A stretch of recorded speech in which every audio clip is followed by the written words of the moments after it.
Good afternoon, this is Matthew Lindsay with Precision Home Group here in Anchorage, Alaska.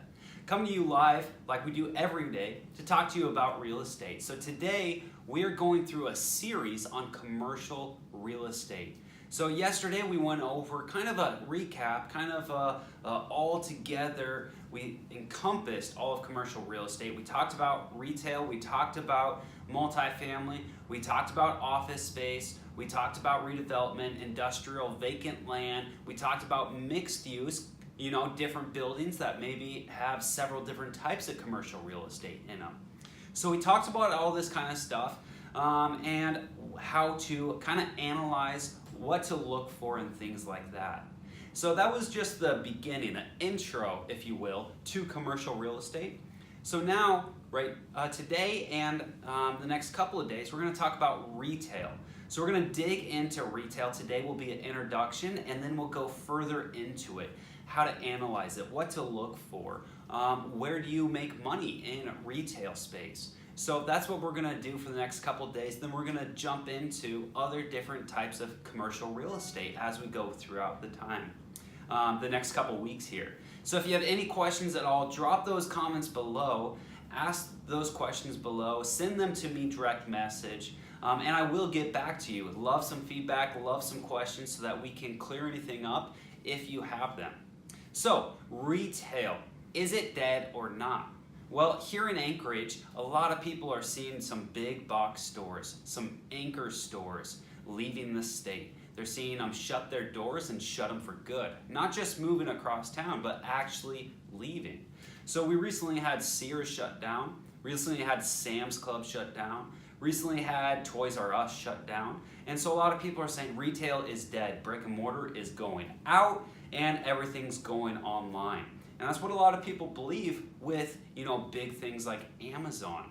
Amazon's taking over. They're buying all these different companies, building all these distribution centers all across the nation, and really taking a foothold in the retail space, right? So, is retail still a viable option?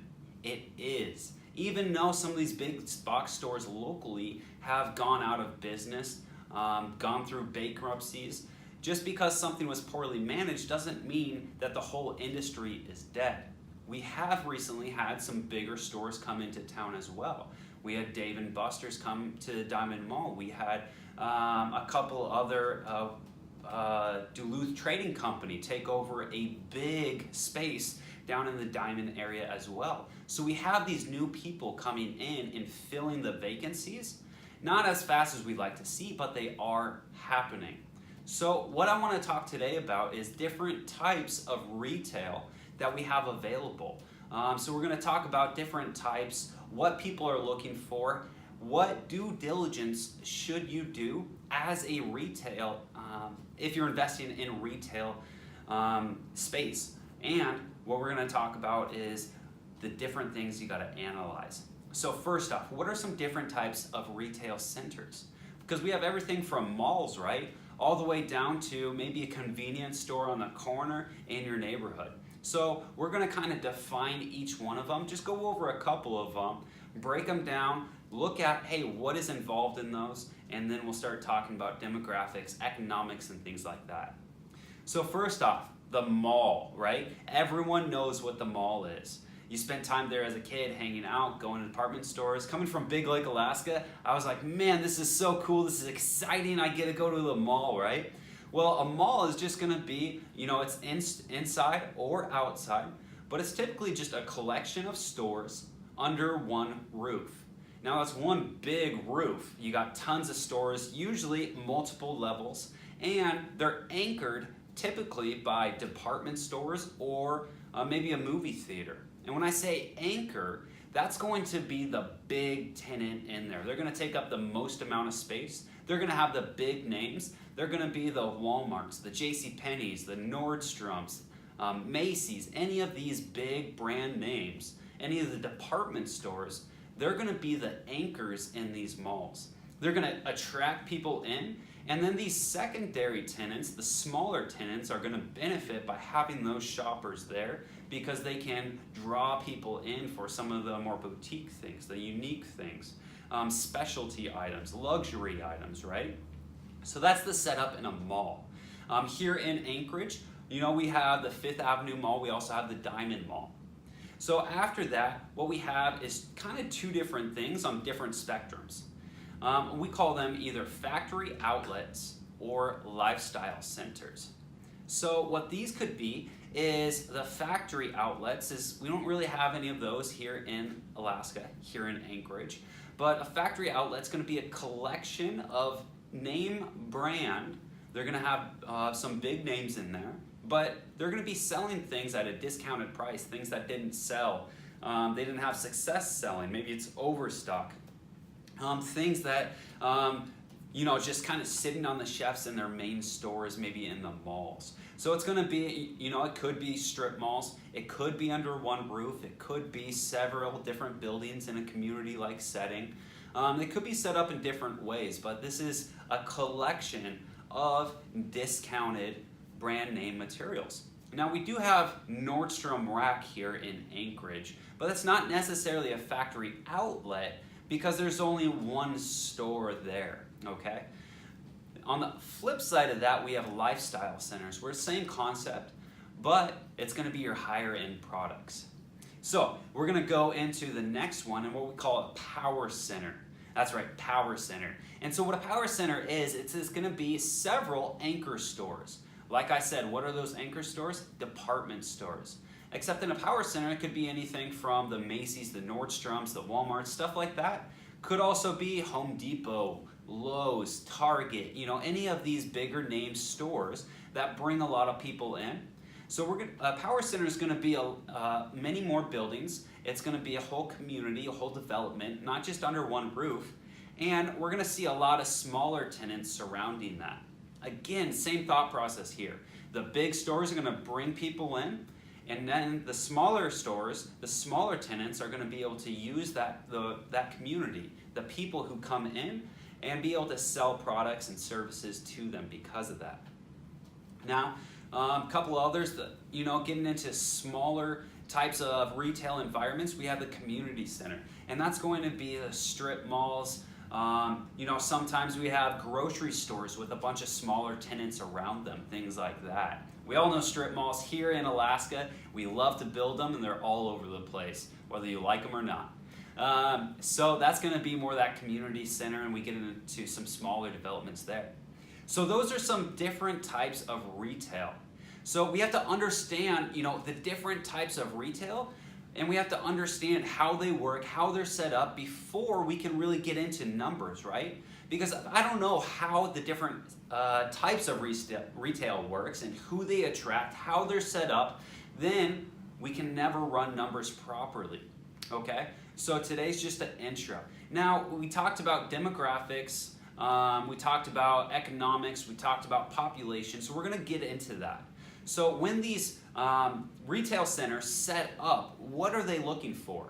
Well, you gotta do your homework, right? You gotta make sure that you have a population of people close by that you can pull from, right? Now there's several different buyer types. And what I mean by that is, take for example the soccer mom. They're gonna be purchasing something different, have different interests in mind, and spending their time differently than, say, maybe a single person in their 20s, right? They're gonna be vastly different. There might be some things that mesh together, but they're not all the same. It also may be different for a large family. Maybe families of 6+ people. So there's different buyer types. You also have the people, maybe they're in retirement. They're definitely looking at things differently than that young 20-year-old, right? So what people are looking at when they put in these retail centers is, hey, what are the demographics of people? What are those buyer profiles of people? What is the density of population around? How many people can and will come to this center, and how many people do we service? So they're looking at drive time. They're looking at, hey, how long will it take people to get here? They're doing radius searches. Hey, 5 miles, 10 miles out. Will they come, and what does that demographic look like? Also, economics. How is that community doing? How is that area doing? Is there money there? Do people spend extra money? Do they have disposable income? Can they afford the products and services that will be based there in that retail center? So that covers demographics, economics, also accessibility. Will they be able to drive there? Will they be able to get there? Is it easy to get there? You know, when they're doing all that construction over by the Takotnu Center in Muldoon here in Anchorage, there's only about one way in to this mall center, and they were doing a large amount of construction for a little over a year, so it was really difficult to get in there. You can believe that they felt that traffic. There was traffic jams, people trying to get in, people getting angry and frustrated, and now as they're finishing up that construction, they're seeing more and more people in there, and businesses are growing because of that. So that's something else you got to think about. Now, leases. We're all here learning about real estate investments. So how do you get paid on real estate? How do you get paid on retail? That's the lease, right? So the user is going to be paying a lease to be in that building, and then you as the landlord, you as the owner of the property, you as the investor are getting paid out of those leases. So there's several different types of leases that you could have in retail. And we're going to spend a whole day on this here in a couple days. We're going to go over the different types of lease, benefits of them, but as a whole, there's really kind of two different types of leases that you'll see in a retail space. You could do price per square foot, or you could do percentage of sales. Now, there's, like I said, tons of others, so there's probably people listening that say, hey, I'm missing one, I'm missing this, I'm missing that, and that's okay. We're going to spend a whole day on that and go into detail. But as a whole, people are going to be paying price per square foot, a set dollar amount for every square foot that their user is going to use, whether that's a big department store, maybe a little side store, or a percentage of those profits, percentage of the sales, and sometimes I'll put a cap on that, say, hey, not to exceed X. So this has been just an intro on retail. We'll dig into this a little bit further, but hopefully I gave you a little bit of mass, a little bit of idea on the different types of retail out there, what's involved in them, and how they go about looking for a location.